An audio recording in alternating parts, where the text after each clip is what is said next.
Welcome to the slop farm. Enjoy the video.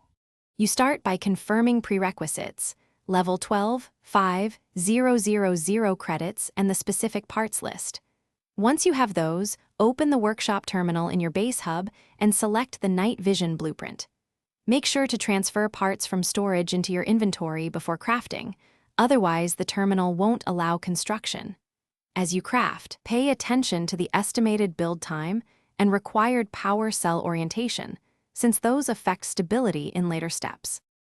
Once the assembly screen appears, you slot the lens first, then the infrared module, and finally secure power cells. This order prevents misalignment.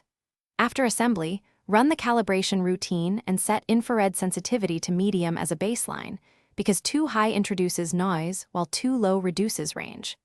Next, apply firmware patch version 1.0.2 inside the workshop to resolve common drift issues. Make sure to save a backup profile so you can revert changes if calibration behaves. You now equip the night vision device into your headgear slot and head straight to a low-light field mission for a 3 to 5 minute test run.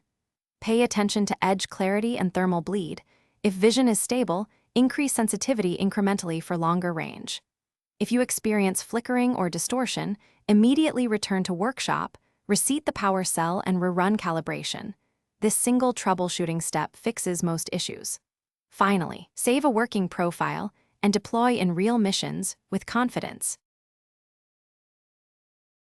Thanks for watching. Consider subscribing if we helped you today.